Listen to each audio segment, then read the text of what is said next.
The gunshot that echoed through the dusty streets of Oatman, Arizona Territory, on that sweltering August afternoon in 1883, was not what changed Rebecca Vance's life, but rather the cowboy who threw himself in front of her to shield her from the chaos that followed.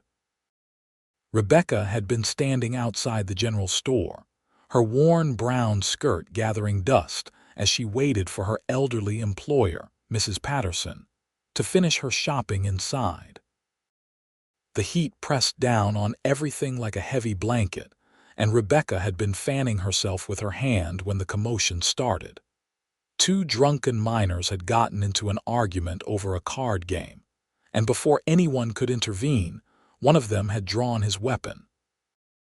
The shot went wild, shattering a window across the street, and suddenly everyone was screaming and scrambling for cover. That was when Quinton Foster appeared, seemingly out of nowhere. He was tall and broad-shouldered, with sun-bronzed skin and dark hair that curled slightly at his collar. His blue eyes were sharp and alert as he grabbed Rebecca by the shoulders and pulled her down behind a water trough. His body curved protectively over hers, until the sheriff and his deputy managed to disarm the troublemakers and haul them away. When the dust settled and the street began to return to normal, Quinton straightened up and offered Rebecca his hand. She took it, feeling the calluses on his palm, the strength in his grip as he helped her to her feet. Her heart was racing, though whether from the danger or from the way he was looking at her, she could not quite say. "Are you hurt, miss?" His voice was deep and warm, tinged with concern. Rebecca shook her head, brushing the dust from her skirt with trembling hands. "No, I am fine." "Thank you for your quick thinking." He smiled then, a genuine smile that reached his eyes and made something flutter in her chest. "Quinton Foster, madam. I work at the Copper Queen Ranch just outside town." "Rebecca Vance," she replied, meeting his gaze. "I work as a seamstress for Mrs. Patterson." They stood there for a moment, neither quite ready to walk away, when Mrs. Patterson emerged from the store with her packages, flustered and chattering about the terrible state of lawlessness in the territory. Quinton tipped his hat to both women, his eyes lingering on Rebecca's face for just a heartbeat longer than necessary, and then he was gone, disappearing down the street toward the livery stable. Rebecca thought about him for the rest of the day, and when she lay in her small room above the seamstress shop that night, she could still feel the weight of his hands on her shoulders, the solid presence of him shielding her from harm. She told herself it was foolish to dwell on a stranger, no matter how kind he had been, but sleep was slow to come. 3 days passed before she saw him again. Rebecca had been sent to deliver a mended shirt to the boarding house on the edge of town, and as she walked back through the afternoon heat, she spotted Quinton leaning against a post outside the saloon. He was not drinking, just watching the street with that same alert expression she remembered. When he saw her, his face brightened, and he straightened up immediately. "Miss Vance," he called, crossing the dusty road to meet her, "I am glad to see you well." "Mr. Foster," she replied, feeling her cheeks warm in a way that had nothing to do with the sun. "I wanted to thank you again for what you did. That was very brave." He shook his head, a slight smile playing at his lips. "It was nothing. Any decent man would have done the same." They fell into step together, walking slowly back toward the center of town. Quinton told her about his work at the ranch, about the cattle drives and the long days in the saddle. Rebecca spoke of her sewing, of the intricate patterns she was learning and her hope to one day have her own shop. The conversation flowed easily between them, natural as breathing, and when they reached the seamstress shop, Rebecca found herself reluctant to say goodbye. "Would you permit me to call on you?" Quinton asked, his voice uncertain for the first time. "Perhaps take you to the church social next Sunday." Rebecca's heart soared. "I would like that very much." That Sunday, Quinton arrived at the shop wearing his best shirt and trousers, his hair neatly combed and his boots polished to a shine. He offered Rebecca his arm, and together they walked to the small church at the end of Main Street, where the entire town seemed to have gathered for the monthly social. There was food laid out on long tables, children running and playing in the yard, and a group of men with fiddles and guitars setting up to play music. Rebecca introduced Quinton to Mrs. Patterson, who gave him a thorough looking over with her sharp eyes before nodding her approval. They ate together, plates balanced on their laps as they sat in the shade of a cottonwood tree, and when the music started, Quinton asked Rebecca to dance. She was not particularly skilled at dancing, having had little opportunity to practice, but Quinton was patient and gentle, guiding her through the steps until she began to relax and enjoy herself. As the sun began to set, painting the desert sky in shades of orange and pink, Quinton walked Rebecca back to the shop. They took the long way, neither wanting the evening to end, and when they finally stopped outside her door, Quinton took her hand in his. "I have not enjoyed myself this much in years," he said quietly. "You are something special, Rebecca Vance." She squeezed his hand, feeling bold. "I feel the same way about you, Quinton Foster." He raised her hand to his lips, pressing a gentle kiss to her knuckles, and then he was gone, striding away into the gathering darkness with a spring in his step that made Rebecca smile. The weeks that followed were the happiest Rebecca could remember. Quinton came to town every chance he got, which was not as often as either of them would have liked, given the demands of ranch work. But when he did come, they made the most of their time together. They walked through the streets of Oatman, sharing their thoughts and dreams. They attended another church social, and this time Rebecca danced with more confidence. They even went on a picnic one Sunday afternoon, riding out to a spot Quinton knew where a small creek trickled through the rocks and provided a brief respite from the desert heat. It was on that picnic, as they sat side by side on a blanket watching the water flow past, that Quinton first kissed her. It was gentle and sweet, his hand cupping her cheek as his lips met hers, and Rebecca felt as though her entire world had shifted on its axis. When they pulled apart, both slightly breathless, Quinton rested his forehead against hers. "I am falling in love with you," he whispered. "I am falling in love with you too," Rebecca replied, her voice trembling with emotion. As autumn approached and the brutal heat of summer began to ease, Quinton and Rebecca's relationship deepened. They talked about the future, about what they wanted from life. Rebecca learned that Quinton had been orphaned young, raised by an uncle who had passed away 2 years earlier, leaving him alone in the world. He had been working at the Copper Queen Ranch ever since, saving his money with the dream of one day having his own piece of land. Rebecca shared her own story about growing up in Missouri, the youngest of 5 children. Her parents had died in a cholera outbreak when she was 16, and her older siblings had their own families to care for. She had come west to Arizona Territory with a family friend, hoping for a fresh start, and had found work with Mrs. Patterson. It was a simple life, but an honest one, and she had been content until Quinton had tumbled into her world and shown her what it meant to truly hope for something more. One crisp October evening, as they sat on the bench outside the seamstress shop watching the stars appear in the darkening sky, Quinton took Rebecca's hand in his. "I have been thinking," he began, his voice serious, "about us and about the future." Rebecca's heart began to race. "What about it?" He turned to face her, his blue eyes earnest in the lamplight spilling from the shop window. "I want to marry you, Rebecca. I want to build a life with you. I know I do not have much right now, just my wages and my horse and a few belongings, but I am a hard worker. I am saving money. and I promise you, if you will have me, I will do everything in my power to give you the life you deserve." Tears sprang to Rebecca's eyes. "Oh, Quinton, I do not need much, I just need you." "Is that a yes?" he asked, a hopeful smile breaking across his face. "Yes," she breathed. "Yes, I will marry you." He pulled her into his arms, holding her tight against his chest, and Rebecca could hear the rapid beating of his heart matching her own. When he kissed her this time, it was with a passion and promise that left her dizzy. They were married in November, in the same small church where they had danced together at the social. It was a simple ceremony with Mrs. Patterson and a few of Quinton's friends from the ranch in attendance.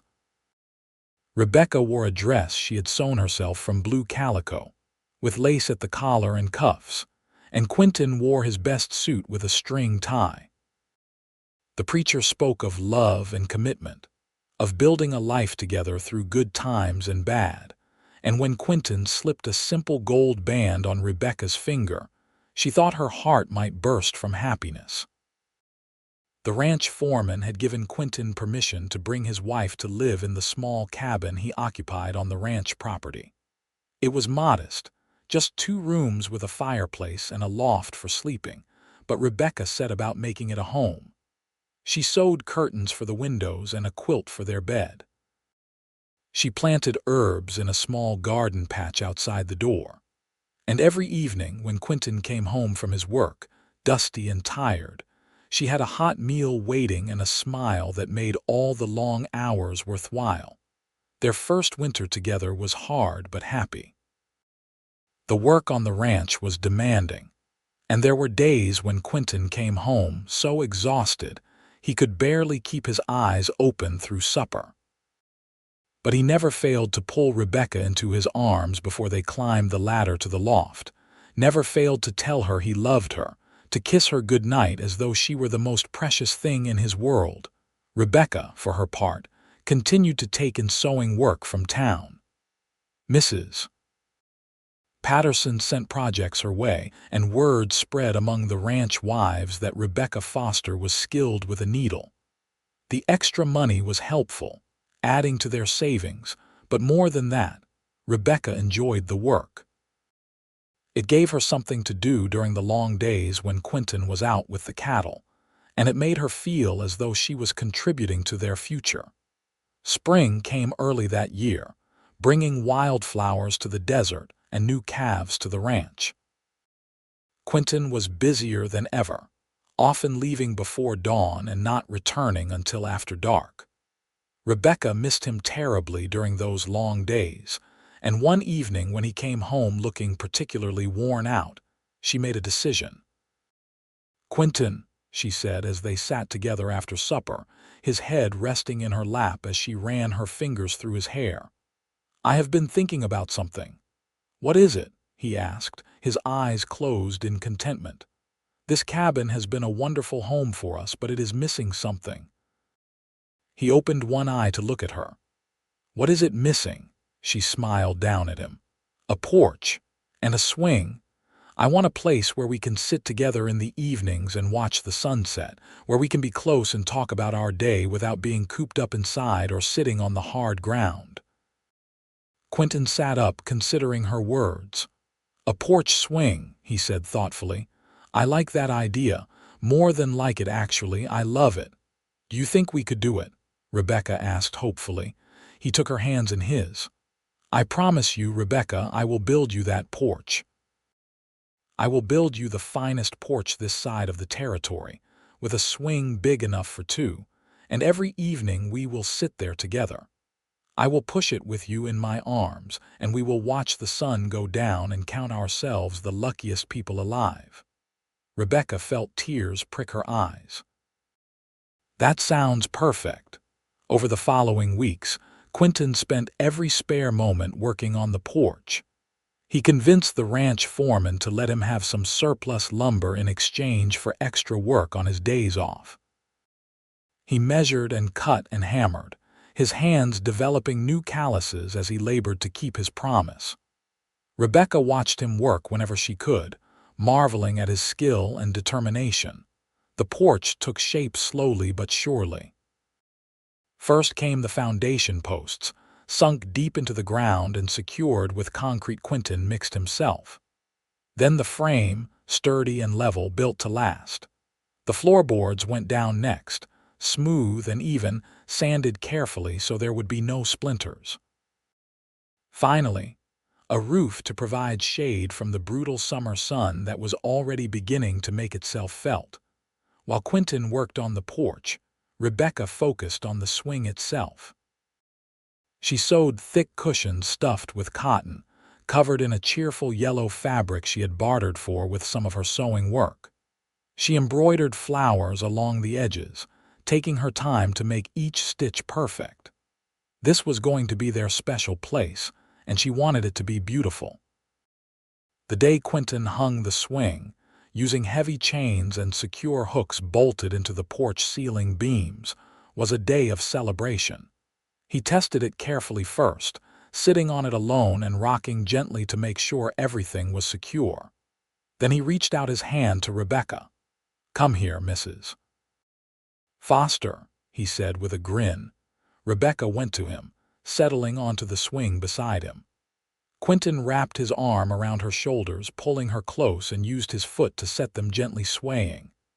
The swing moved smoothly, the chains creaking just slightly, and Rebecca let out a happy sigh. "It is perfect," she whispered. "You are perfect," Quinton replied, pressing a kiss to her temple. From that evening on, it became their ritual. No matter how long or hard Quinton's day had been, no matter how many shirts Rebecca had mended or dresses she had altered, they would come together on the porch swing as the sun began to set. Quinton would pull Rebecca into his arms, her back against his chest or her head on his shoulder, and he would push the swing with his foot, setting them into a gentle, soothing rhythm. Sometimes they talked, sharing the details of their days, making plans for the future. Sometimes they sat in comfortable silence, simply enjoying each other's presence. And sometimes Quinton would whisper words of love in her ear, telling her how much she meant to him, how she had transformed his life from one of lonely survival into something rich and meaningful. As summer arrived in full force, the porch swing became even more precious. The shade from the porch roof provided relief from the heat, and the gentle movement of the swing created a small breeze. Rebecca would bring out lemonade or cool water, and they would sit together as the desert transformed from harsh brilliance to soft twilight colors. It was on one of these evenings, as they swayed gently on the swing with the last light of day painting the sky purple and gold, that Rebecca decided to share the news she had been holding close to her heart for the past few weeks.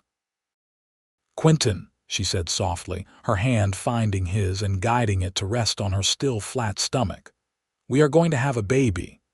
Quinton went very still. For a moment, Rebecca worried that he was upset, but then he turned her in his arms so he could see her face. His eyes were bright with tears. "Truly?" he asked, his voice rough with emotion. She nodded, her own tears spilling over. "The doctor in town confirmed it yesterday. He says the baby will come in December, just before Christmas." Quinton let out a whoop of joy that startled the chickens scratching in the yard. He stood up from the swing, pulling Rebecca with him, and spun her around in a circle before remembering her condition and setting her down gently, his hands protective on her waist. "We are going to be parents," he said wonderingly. "I am going to be a father." "And I am going to be a mother," Rebecca replied, laughing through her tears. They sat back down on the swing, Quinton's hand never leaving her stomach, as though he could already feel the life growing there. They talked long into the night about names and cribs, and all the ways their life was about to change. And through it all, Quinton kept the swing moving, kept Rebecca safe and warm in his arms, the two of them wrapped in their own private world of happiness. The months of Rebecca's pregnancy were both wonderful and challenging. The summer heat was particularly brutal that year, and Rebecca found herself tiring easily. Quinton fussed over her constantly, insisting she rest more, drink plenty of water, stay out of the sun during the hottest parts of the day. He took over all the heavy chores around the cabin, and he even learned to cook a few simple meals so Rebecca would not have to stand over the hot stove when she was feeling unwell. The evening ritual on the porch swing continued without fail. As Rebecca's belly grew, Quinton adjusted how they sat, making sure she was always comfortable. He would place his hand on her stomach and marvel at the kicks and movements of their child. He sang to the baby, old songs his mother had sung to him before she died, and Rebecca would close her eyes and let the rumble of his voice and the motion of the swing lull her into a state of perfect contentment. In late September, the ranch foreman approached Quinton with an offer. One of the other cowboys was leaving to go back east, and his position needed to be filled. It was a promotion of sorts, with more responsibility but also better pay. Quinton accepted immediately, knowing that every extra dollar would help provide for their growing family. The new position meant even longer hours, but Quinton never once complained. He was driven by love and by the fierce desire to be a good provider for his wife and child. Rebecca saw how hard he worked, saw the exhaustion in his eyes some evenings, and she loved him all the more for it. As autumn progressed and the desert cooled, Rebecca began preparing in earnest for the baby's arrival. She sewed tiny gowns and blankets, her stitches as careful and precise as ever. The ranch wives, who had initially been somewhat standoffish with the newcomer, began to warm to her as her pregnancy became obvious. They brought her gifts of knitted booties and offered advice about childbirth and infant care. Rebecca was grateful for their kindness, feeling more a part of the community than she ever had before. In early November, Rebecca was sitting on the porch swing one afternoon, hemming a tiny nightgown when she heard the sound of horses approaching. She looked up to see Quinton riding toward the cabin, which was unusual at this time of day. Her heart leapt with concern, but when he dismounted and she saw his face, she realized he was not bringing bad news but rather could barely contain his excitement. "What is it?" she called out as he hurried up the porch steps.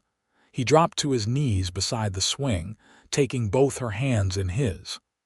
"Rebecca, the most wonderful thing has happened. You know that piece of land that borders the north edge of the ranch? The 100 acres with the good water source and the cottonwood grove?" She nodded, remembering the spot. They had ridden out there once, and she had remarked on how beautiful it was. "The owner has decided to sell, and he is offering it to me first because I have worked on this ranch for so long. The price is more than fair, and with what we have saved, along with a loan from the bank in town, we can afford it." Rebecca's eyes widened. "Quinton, are you certain? That is a big step." He squeezed her hands. "I am certain. I have been thinking about this for months, ever since we learned about the baby. I want our child to grow up on land that belongs to us. I want to build something permanent, something we can pass down. What do you say?" "I say yes," Rebecca answered without hesitation. "I say it sounds like a dream come true." The next few weeks were a flurry of activity. Quinton secured the loan and finalized the purchase. He gave notice at the ranch, though he agreed to stay on for another month to help train his replacement. In his spare time, he began planning the house they would build on their new land. It would take time, he explained to Rebecca, but they could live in a temporary structure while he worked on it. And eventually they would have a real home with multiple rooms and a big kitchen, and a proper porch with a swing even better than the one they had now. Rebecca listened to his plans and felt her love for him grow even deeper. He was thinking not just of today but of years and decades into the future, of building a legacy for their family. She had never imagined back when she was a lonely seamstress in Oatman that her life could become this full, this rich with possibility. On a cold December night, 2 weeks before Christmas, Rebecca went into labor. Quinton rode like the wind to fetch the midwife from town, and then he paced outside the cabin, his nerves stretched taut, while the woman worked inside. The hours dragged on, and Quinton prayed more fervently than he ever had in his life, bargaining with God to please let Rebecca and the baby be all right. Just before dawn, the midwife emerged from the cabin with a tired but satisfied smile. "You have a healthy son, Mr. Foster. And your wife is doing well, though she is exhausted." Quinton did not hear anything after the word son. He rushed inside to find Rebecca propped up in their bed, her hair damp with sweat, her face pale but radiant. And in her arms, wrapped in one of the blankets she had sewn, was the tiniest, most perfect baby Quinton had ever seen. "Meet your son," Rebecca said softly, holding the bundle out to him. Quinton took the baby with trembling hands, staring down at the scrunched red face, the tiny fingers that curled reflexively around his thumb. Love, fierce and overwhelming, crashed over him like a wave. "Hello, little one," he whispered. "I am your papa, and I promise I will always take care of you and your mama. I will work hard and love you both with everything I have." The baby yawned, and Rebecca laughed weakly. "I think he approves." They named him Thomas after Quinton's father. Thomas Andrew Foster, born on December 11, 1884, weighing 7 pounds and already possessing his father's dark hair. Quinton sent word to town, and soon friends from the ranch and from Oatman came by with gifts and congratulations. Mrs. Patterson brought a beautiful christening gown she had sewn herself, and several of the ranch wives brought casseroles and pies so Rebecca would not have to cook while she recovered. That first Christmas as a family of 3 was simple but perfect. They were still in the cabin at the ranch, with plans to move to their new land in the spring. Quinton fashioned a small cradle from wood, sanding it until it was smooth as silk, and they hung evergreen boughs around the room for decoration. On Christmas morning, they bundled Thomas in warm blankets and sat together on the porch swing, watching the sun rise over the desert. "Last Christmas, it was just the 2 of us," Rebecca murmured, leaning against Quinton's shoulder. "And now we are 3. Next Christmas, we will be in our own home on our own land," Quinton replied, his arm tight around her, his other hand gently rocking the cradle beside the swing. "I can hardly believe how much our lives have changed." "All because you were brave enough to pull me behind that water trough," Rebecca said with a smile. Quinton laughed. "Best decision I ever made." Winter passed slowly, as winters in the desert do, with cold nights and mild days. Thomas grew and thrived, and Rebecca regained her strength. Quinton continued working at the ranch while spending every spare moment preparing their new land. He cleared brush, marked out where the house would stand, began digging a well. It was back-breaking work, but he approached it with enthusiasm, knowing that every hour of labor was an investment in their future. In March, with winter's grip finally loosening, Quinton built a temporary shelter on their land. It was barely more than a large tent with wooden walls, but it was sturdy and weatherproof. Rebecca packed up their belongings, and with Thomas bundled against her chest, she rode in a wagon beside Quinton to their new home. The land was beautiful, everything Rebecca had remembered and more. The cottonwood grove provided shade and a sense of permanence. The water source, a spring-fed creek, bubbled clear and cold. To the west, the mountains rose in purple majesty. To the east, the desert stretched out in shades of tan and rust and gold. "What do you think?" Quinton asked anxiously as Rebecca looked around. "I think it is perfect," she replied honestly. "I think we are going to be very happy here." They settled into a routine on their new land. Quinton worked from sunup to sundown, building the house board by board. Rebecca cared for Thomas, did the cooking and washing, and even helped with some of the lighter construction tasks when the baby was napping. It was hard work, harder than anything either of them had done before, but there was a satisfaction in it that went bone deep. This was theirs. Every nail Quinton drove, every meal Rebecca cooked, every night they fell into exhausted sleep in their tent. It was all building toward something permanent and real. By summer, the basic structure of the house was complete. It was modest by some standards, but felt like a mansion to Quinton and Rebecca. There was a large main room with a fireplace, a separate bedroom, a kitchen with a real stove that Quinton had hauled from town, and a loft that would someday hold more children. And true to his word, Quinton built a wide front porch with a roof that extended out to provide shade. "I have not forgotten my promise," he told Rebecca one evening as he worked on sanding the porch board smooth. Thomas was playing on a blanket nearby, gurgling and waving his chubby fists at the birds in the cottonwood trees. "I am going to build you a new swing, even better than the last one." "I loved the last one," Rebecca protested. "And you will love this one even more," Quinton assured her.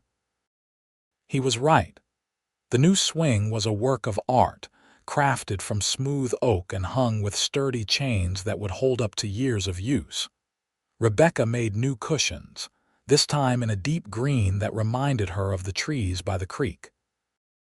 And on a warm July evening, as the house stood completed around them and their land stretched out in every direction, Quinton and Rebecca christened the new swing. Quinton sat down first, then pulled Rebecca down beside him. She settled against his chest, fitting there as perfectly as she always had, and Quinton wrapped his arms around her. Thomas was asleep inside, full and content after his evening feeding. The world was quiet except for the creak of the chains, the whisper of the wind through the cottonwood leaves, and the soft sounds of the desert settling into twilight. "We did it," Rebecca said softly. "We really did it." "We did," Quinton agreed, pressing a kiss to the top of her head.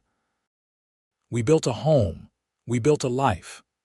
And every evening we sit on this swing together," Rebecca continued, tilting her head back to look at him. "Just like you promised. Just like I promised," Quinton confirmed. "I will never get tired of this, Rebecca. Of holding you, of pushing this swing, of watching the sun go down knowing that you and Thomas are mine and I am yours." "I love you," she whispered. "I love you too," he replied. "More than words can say." As the years passed, the ritual of the evening swing became the cornerstone of their life together. No matter how busy the day had been, no matter what challenges or triumphs it had brought, Quinton and Rebecca always found their way to that porch swing as darkness fell. Quinton would pull her into his arms, and they would rock gently, talking or silent, content in each other's presence. Thomas grew from a baby into a toddler, then a young boy. He learned to walk on that porch, his chubby legs unsteady as he toddled from the door to the swing where his parents sat. He learned to climb into the swing himself, squeezing between them, and Quinton would push all three of them, the swing groaning slightly under the added weight but holding firm. When Thomas was 3, Rebecca became pregnant again. This time, the pregnancy was easier, perhaps because she knew what to expect. She continued to help Quinton with the work of the ranch they were slowly building, now with a small herd of cattle and a few horses. And every evening on the porch swing, Quinton would rest his hand on her growing belly and talk to the baby, telling stories of the land and the family they were part of. Their daughter was born in the spring, during a thunderstorm that rolled across the desert with dramatic flair. Rebecca insisted she had never seen Quinton so nervous, even worse than when Thomas was born.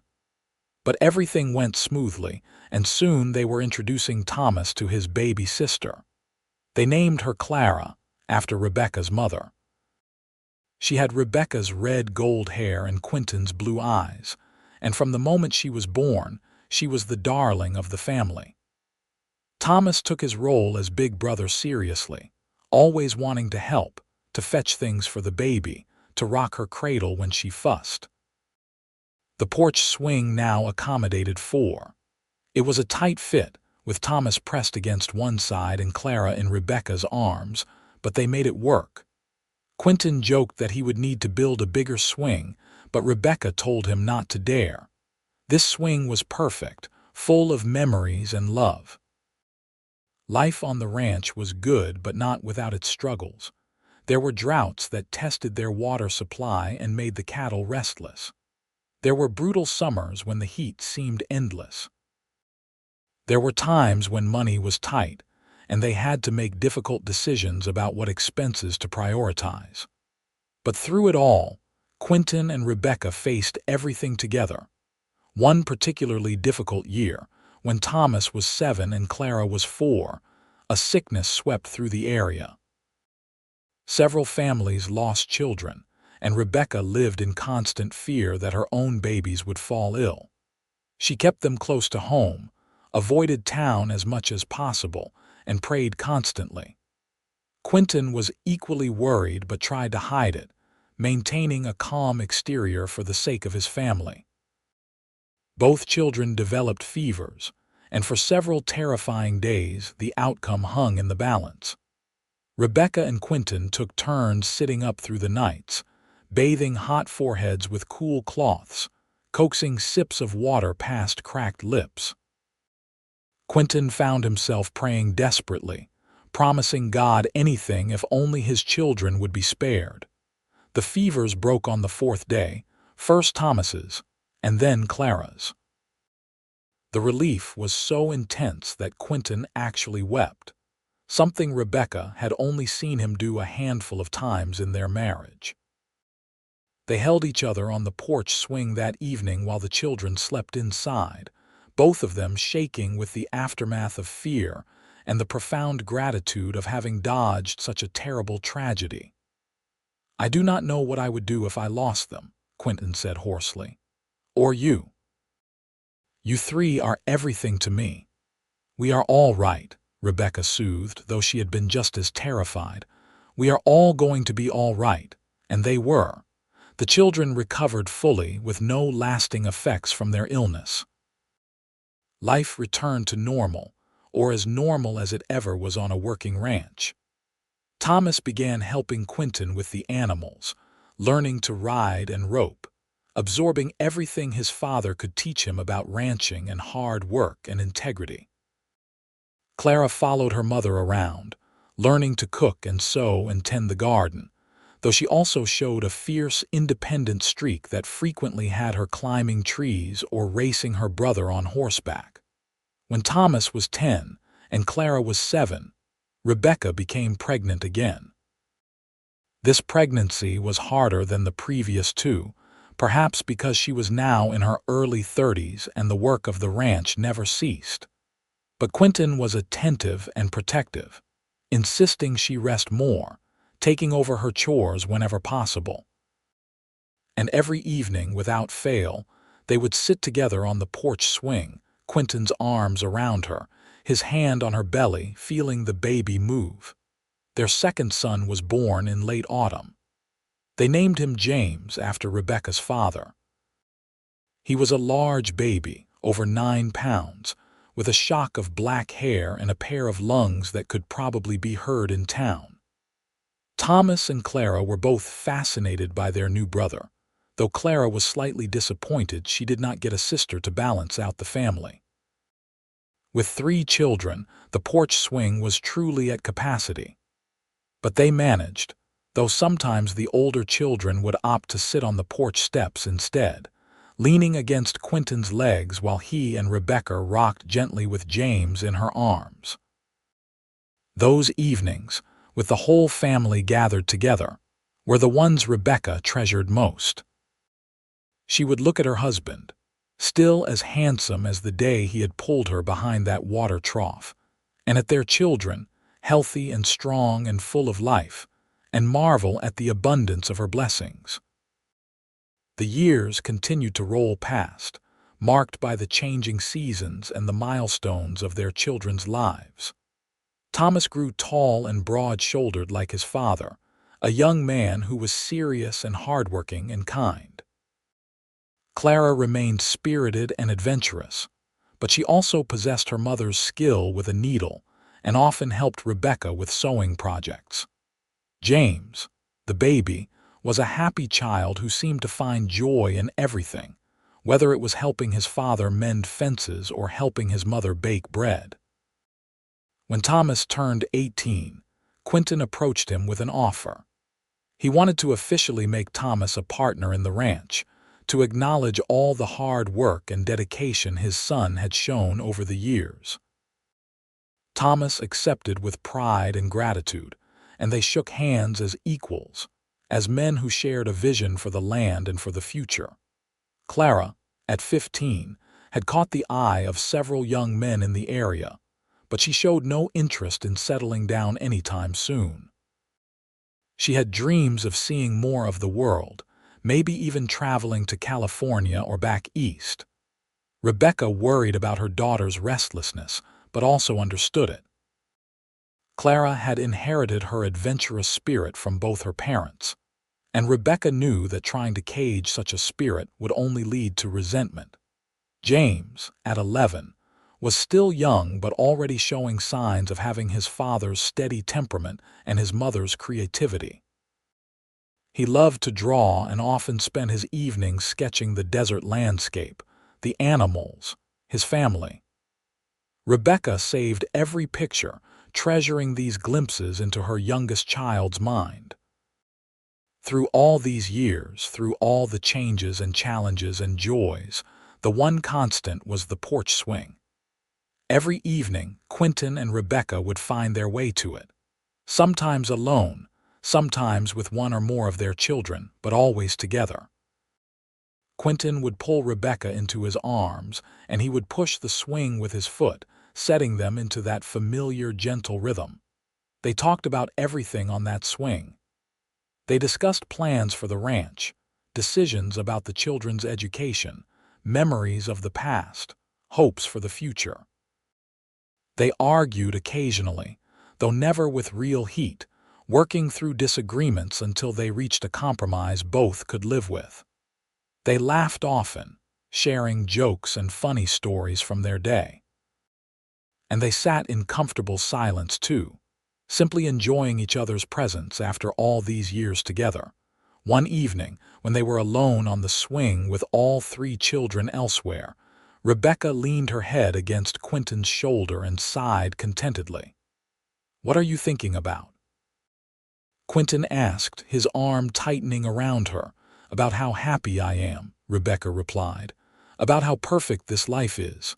"It has not always been perfect," Quinton reminded her gently. "We have had our share of struggles." "I know," Rebecca agreed. "But even the struggles have been worthwhile because we faced them together. I would not change a single thing about our life, Quinton, not one thing." He kissed her temple, a gesture so familiar and yet still capable of making her heart flutter.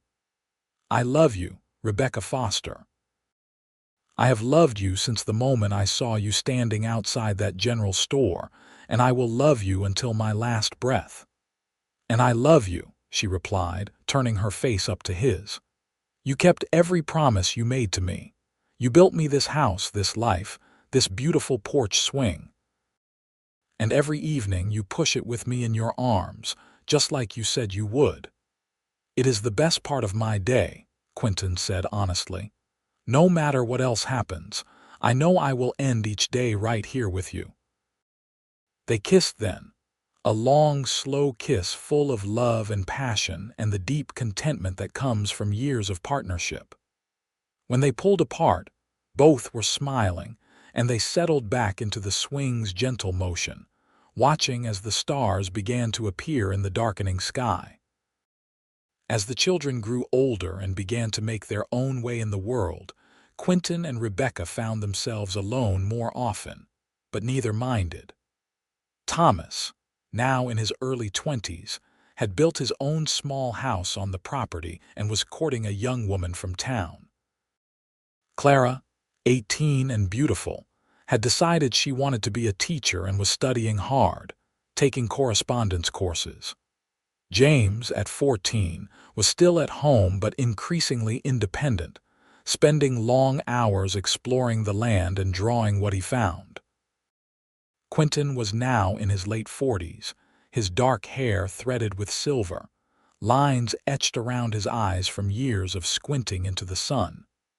But he was still strong, still capable of a full day's work, still the man Rebecca had fallen in love with all those years ago. Rebecca herself had aged gracefully, her red-gold hair fading to a softer shade, her figure rounder from bearing 3 children, but her smile was as bright as ever and her eyes still sparkled when she looked at her husband. They celebrated their 20th wedding anniversary in November. Thomas and his girl, a sweet young woman named Mary, organized a party, inviting friends and neighbors from miles around. The house was full of laughter and music and food, and Quinton and Rebecca danced together as they had at their first church social, moving with the ease of 2 people who knew each other's every step. Later, when the guests had gone and the house had fallen quiet, Quinton led Rebecca out to the porch swing. The November air was cool but not cold, and he wrapped a blanket around both of them as they settled into their accustomed place. 20 years, Rebecca marveled. Where did the time go? Into building this, Quinton replied, gesturing at the house, the land, the life they had created. Into raising our children, into loving you. I remember the first time we sat on a porch swing together, Rebecca said softly, back at the cabin on the ranch. You had just finished building it, and I was so happy I thought I might burst. I remember that too, Quinton said.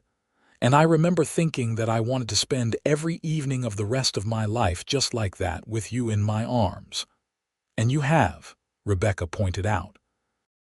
You have never broken that promise, Quinton, not once in 20 years. And I never will, he vowed, pulling her closer. No matter how old we get, no matter what comes, I will always make time for this. For us. True to his word, Quinton continued to guard their evening ritual jealously. Even as the ranch grew and prospered, even as his responsibilities increased, he always made sure to be home in time to watch the sunset with Rebecca from their swing. It was their time, sacred and inviolable, and everyone who knew them understood and respected it. Thomas married Mary in a beautiful ceremony the following spring. The whole community turned out to celebrate, and Quinton stood as his son's best man, his chest tight with pride and emotion. Rebecca wept happy tears as she watched her firstborn exchange vows with his bride, remembering the tiny baby he had been and marveling at the fine man he had become. Thomas and Mary moved into the small house on the property, and within a year, they made Quinton and Rebecca grandparents with the birth of a daughter they named Ruth. Holding his granddaughter for the first time, Quinton was overwhelmed by emotion. This tiny baby represented another generation, the continuation of the legacy he and Rebecca had built together. That evening, as they sat on the porch swing with the sun setting in a blaze of orange and gold, Quinton told Rebecca about the feelings that had flooded through him when he held Ruth. I felt so grateful, he said, his voice thick. Grateful for you, for our children, for this life we have built. And I felt this deep sense of purpose, of knowing that what we created here will go on, will matter long after we are gone. Rebecca squeezed his hand. We have been blessed beyond measure. And it all started because you were brave enough to approach me after saving my life, and I was brave enough to say yes. Best decision either of us ever made, Quinton agreed. Clara, now 21, had become a teacher at the small school in Oatman. She loved the work, and the children adored her. She was still unmarried, though she had no shortage of suitors. She told her parents she was in no hurry, that she wanted to establish her career first, and they respected her choice. Rebecca recognized her daughter's independent spirit, so like her own had been at that age, and she supported Clara's decisions even when other townspeople whispered that she was being too picky or too proud. James, at 17, had developed into a talented artist. His sketches and paintings were remarkably good, and Rebecca and Quinton encouraged his talent even though they did not fully understand it. James talked about maybe going to a city to study art properly, and while the thought of him leaving tore at Rebecca's heart, she knew she would support whatever path he chose. As Quinton and Rebecca moved into their 50s, they began to slow down slightly. Not much, for they were both still healthy and active, but enough that they appreciated their evening time on the swing even more.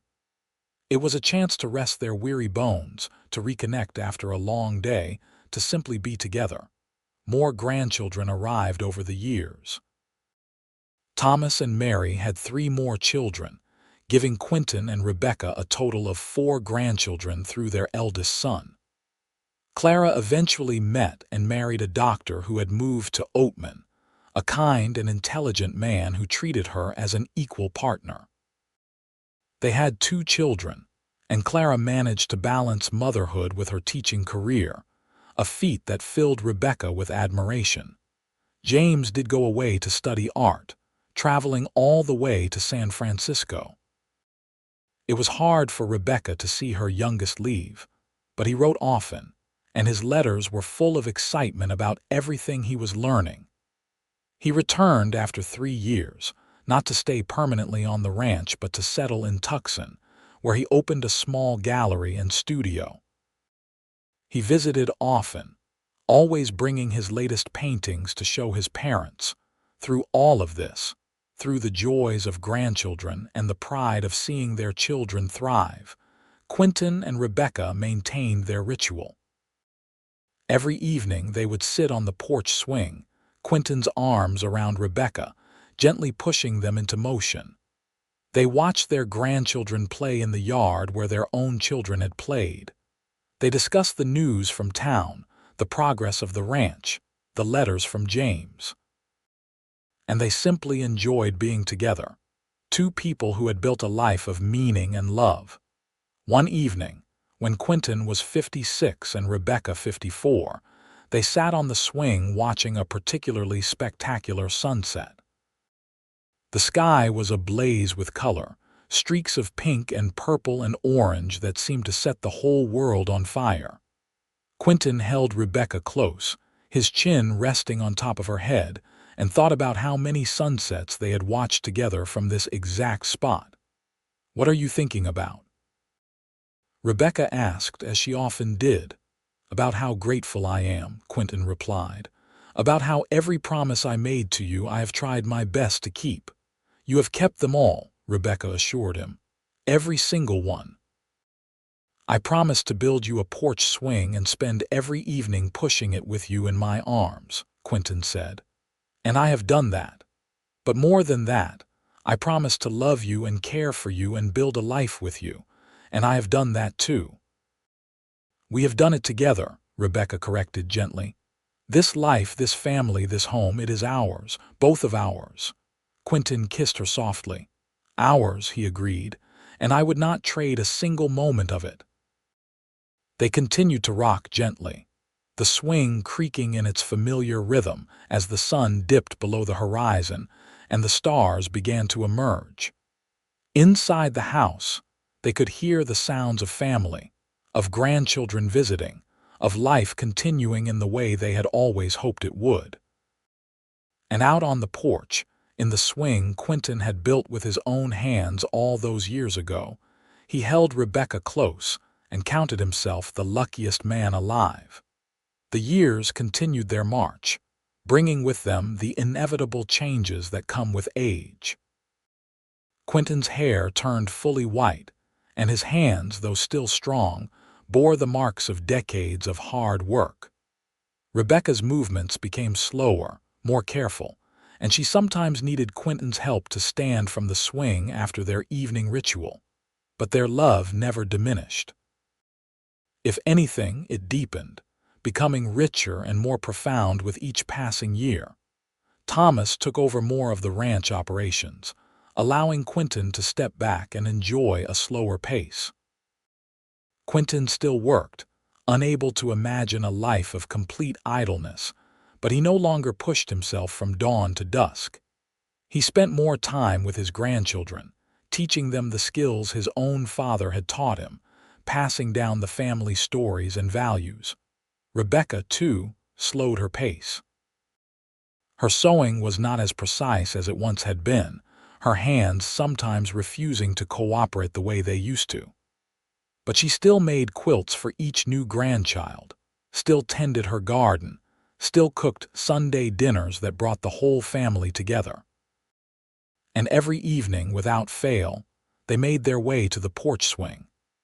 Quinton would help Rebecca settle onto the cushions, which Rebecca had replaced many times over the years, but always in similar cheerful colors.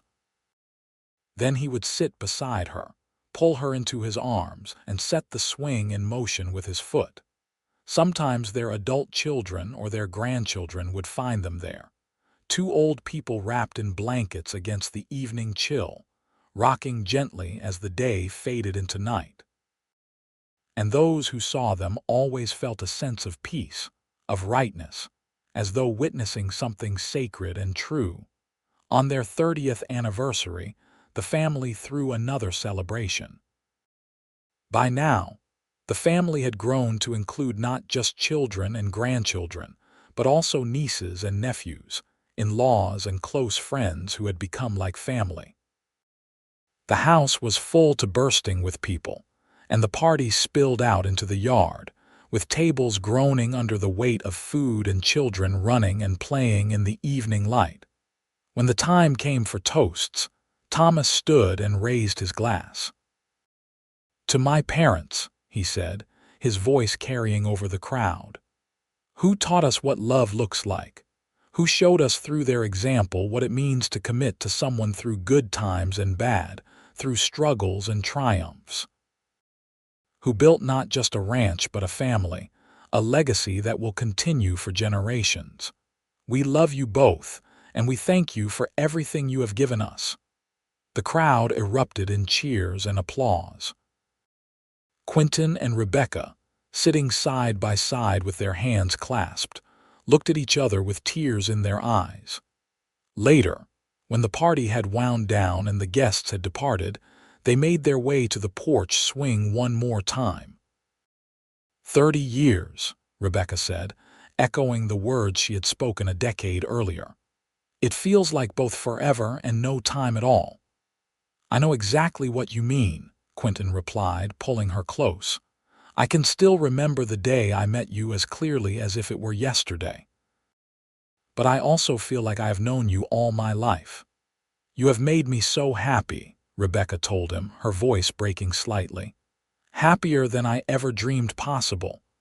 "And you have made me complete," Quinton responded. "Before you, I was just existing, going through the motions. You gave me purpose and joy and a reason to build something lasting." They sat in comfortable silence for a while, rocking gently, listening to the sounds of the desert night. An owl hooted in the distance. A coyote called to its pack.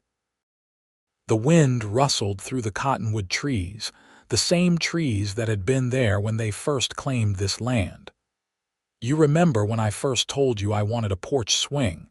Rebecca asked suddenly. Quinton laughed softly. "Of course I do. We were in that little cabin at the ranch and you said the cabin was missing something. And you promised to build me the finest porch in the territory," Rebecca continued. "And you did. You kept your promise." "I've tried to keep all my promises to you," Quinton said seriously. "Especially the one I made that night about spending every evening here with you in my arms. You have never broken it, Rebecca confirmed. "Not once in 30 years. And I never will," Quinton vowed. "Not as long as I have breath in my body." True to his word, Quinton continued their ritual even as the years took their toll. When Rebecca developed arthritis that made walking difficult, he carried her to the swing when necessary. When his own knees began to ache from decades of hard work, he pushed through the pain to maintain their evening tradition. The swing was their sanctuary, their connection, the physical manifestation of the promise he had made to her so long ago. By the time they reached their 40th anniversary, the ranch had grown into one of the most successful in the territory. Arizona had become a state, bringing new changes and opportunities. Their children had all thrived, building lives of meaning and purpose. Their grandchildren were growing up strong and capable, and there were even a few great-grandchildren beginning to appear. Quinton was now in his 70s, Rebecca in her late 60s. They had both slowed significantly, their bodies bearing the weight of decades of labor and life. But their minds remained sharp, and their love for each other burned as brightly as ever. The 40th anniversary celebration was smaller than the previous ones, partly because Quinton and Rebecca tired more easily now, and partly because the family had simply grown too large to fit comfortably in one place. But it was no less meaningful. Their children spoke of the lessons they had learned from their parents' example. Their grandchildren shared memories of time spent with Grandma and Grandpa. And through it all, Quinton and Rebecca sat side by side, holding hands, smiling at the life they had created together. That evening, as the sun began to set, Quinton helped Rebecca out to the porch swing. She moved slowly, leaning heavily on his arm, but she was determined to make the journey under her own power. They settled onto the swing, and Quinton wrapped a thick quilt around them both against the evening chill. 40 years, Rebecca mused. How did we get so old? Gradually, Quinton replied with a smile. One day at a time, one evening on this swing at a time. I am so glad you pulled me behind that water trough, Rebecca said, as she had said countless times over the years. It had become a joke between them, this reference to how they had met, but it was also the truth. That single moment had changed both their lives forever. So am I, Quinton agreed. It was the best split-second decision I ever made.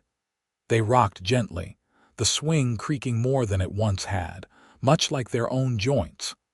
But it was still sturdy, still strong, built to last just as their marriage had been.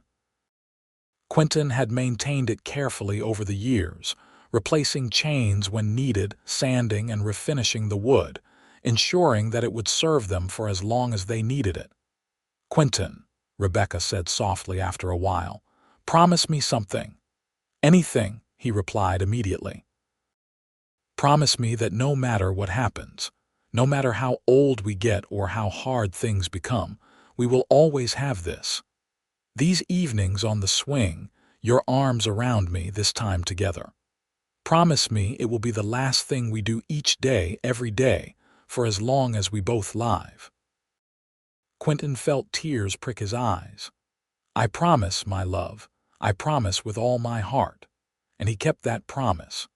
Through the months and years that followed, as age continued its inexorable advance, Quinton never once failed to bring Rebecca to the porch swing each evening.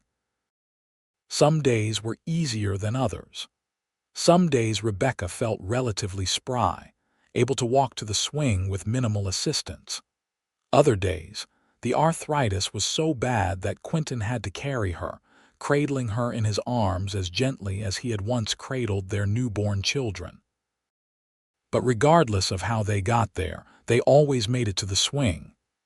Quinton would settle Rebecca beside him, pull her close, and set them rocking with his foot.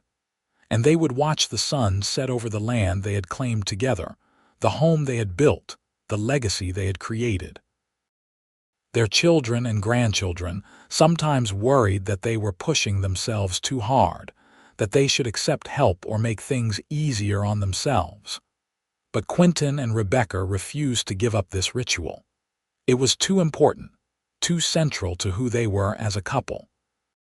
And so the family learned to work around it, scheduling visits and meals to ensure that the evening swing time remained sacred and uninterrupted. As Quinton approached his 81st year and Rebecca her 79th, it became clear that time was growing short. Rebecca had developed a cough that would not go away, and though the doctor did what he could, medicine in the early 20th century had its limitations. She grew frailer, sleeping more and more, eating less. But still, every evening Quinton would help her to the porch swing. On the days when she was too weak to walk even with assistance, he carried her, his own body trembling with the effort but his determination unwavering. He would settle onto the swing with Rebecca cradled in his arms like a child, wrapped in blankets against the cold she always felt now, and he would rock them gently as the sun went down. One evening in late spring, with the desert in bloom and the air sweet with the scent of wildflowers, Rebecca seemed more alert than she had in days.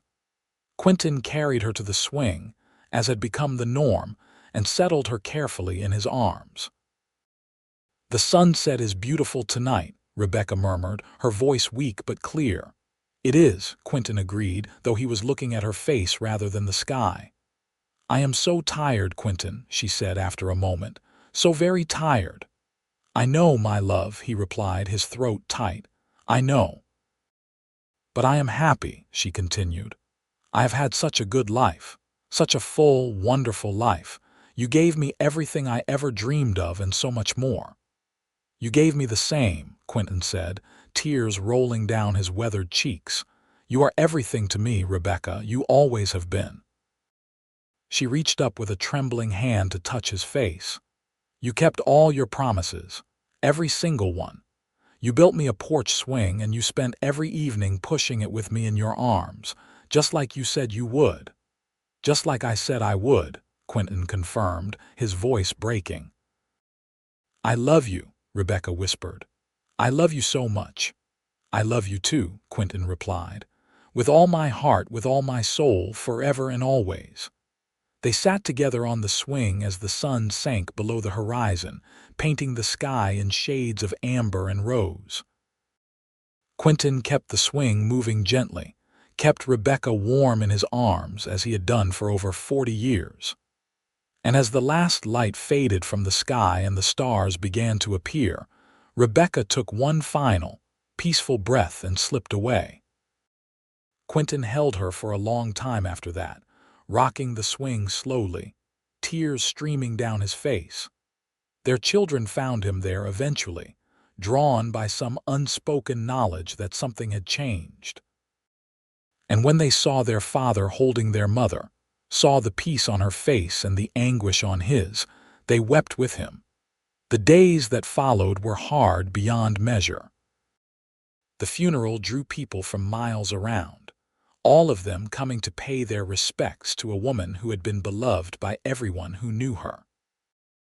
Quinton stood at the grave, surrounded by his children and grandchildren and great-grandchildren, and said his final goodbye to the woman who had been his partner for over 40 years. In the weeks after Rebecca's death, Quinton withdrew into himself. He did not eat much, did not sleep well, did not seem to care about anything. His children worried terribly, but they also understood that this was grief, pure and profound, and that their father needed to work through it in his own way. Every evening, as the sun began to set, Quinton would make his way to the porch swing. He would sit down alone, the space beside him empty and cold, and he would push the swing gently with his foot. Sometimes he would talk to Rebecca, telling her about his day, about the grandchildren, about how much he missed her. Sometimes he would just sit in silence, feeling her absence like a physical pain. One evening, about a month after Rebecca's death, Thomas came out to sit with his father.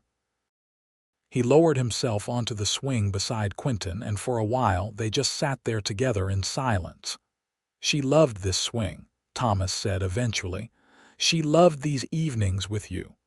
"It was her favorite part of the day," Quinton replied, his voice rough from disuse. "And mine." "You could come live with Mary and me," Thomas offered, not for the first time. "You should not be alone out here." Quinton shook his head. "This is my home. This is where Rebecca and I built our life together. I cannot leave it." Thomas sighed but did not argue further. He understood, even if he did not like it. The months passed slowly. Quinton continued his routine, getting up each morning, doing the light work he was still capable of, eating the meals his children and grandchildren brought him, and spending his evenings on the porch swing. The swing that had been witness to so much of his life, to so many precious moments with Rebecca. One evening in late autumn, as Quinton sat alone on the swing watching the sun set, he felt a strange sense of peace wash over him. The ache of Rebecca's absence was still there, still sharp, but beneath it was something else. A feeling of completeness, of a life well lived. He thought about that day so long ago when he had pulled a frightened young woman behind a water trough. He thought about their courtship, their wedding, the birth of their children. He thought about building this house, this porch, this swing. He thought about the thousands of evenings they had spent here together, rocking gently, talking and laughing and simply being together. "I kept my promise, Rebecca," he said aloud to the empty air. "Every evening I pushed the swing with you in my arms, just like I said I would." The wind rustled through the cottonwood trees, and for just a moment Quinton could almost feel Rebecca's presence beside him. He smiled, tears running down his face, and continued to push the swing, imagining her there with him as the stars began to appear in the darkening sky. Quinton lived for 3 more years after Rebecca's death. They were not easy years, marked by loneliness and the physical decline of age, but they were not without their moments of joy. He delighted in his grandchildren and great-grandchildren, took pride in the continued success of the ranch, and found comfort in the routines and rituals of his life. But every evening, without fail, he made his way to the porch swing. And every evening he would sit there and rock gently, sometimes alone, sometimes with one of his children or grandchildren beside him. And he would remember the woman who had been his everything, the promises he had made to her, and the life they had built together. When Quinton passed away peacefully in his sleep at the age of 84, the family made sure to honor his memory in a way they knew he would have wanted. After the funeral, they all gathered at the ranch house. And as the sun began to set, they took turns sitting on the porch swing, rocking gently, sharing memories of Quinton and Rebecca and the love story that had been the foundation of their family. Thomas, now an old man himself with grandchildren of his own, sat on the swing with tears streaming down his face. "They showed us what love really means," he said to his siblings and children and grandchildren. "They showed us that promises matter, that commitment is real, that building a life with someone is the most important work you can do." Clara, sitting beside her brother, nodded in agreement. "Every evening," she said softly. For over 40 years, every single evening he pushed that swing with her in his arms. He never once broke that promise. James, who had traveled from Tucson for his father's funeral, added his own thoughts. And even after she was gone, he kept coming back to it, because it was not just a swing. It was a symbol of everything they had built together. The family stayed on the porch until long after dark that night, taking turns on the swing, sharing stories, crying and laughing and remembering. And though Quinton and Rebecca were gone, their legacy lived on in the ranch they had built, in the family they had raised, and in the simple wooden porch swing that had been witness to a love that lasted a lifetime. Years later, When Thomas himself was preparing to pass the ranch on to his own children, he made sure to have the porch swing carefully restored and preserved. He wanted future generations to know the story of their great-grandparents, of the promises made and kept, of the love that had been the foundation of everything they had. And so the swing remained, hanging from the porch of the house that Quinton had built with his own hands, a testament to a cowboy who had promised to build his love a porch swing and had spent every evening pushing it with her in his arms. It stood as proof that some promises are sacred, that true love endures, and that the simplest gestures, repeated day after day with intention and devotion, can become the most profound expressions of a life lived well. The land that Quinton and Rebecca had claimed together continued to be worked by their descendants, generation after generation. Children and grandchildren and great-grandchildren grew up playing in the cottonwood grove, drinking from the creek, learning the same values of hard work and integrity and love that Quinton and Rebecca had lived by. And on warm evenings, when the desert sky turned gold and purple and the air filled with the sounds of nightfall, family members would often find their way to that porch swing. They would sit and rock gently, feeling connected to the past, to the two people whose love had started it all.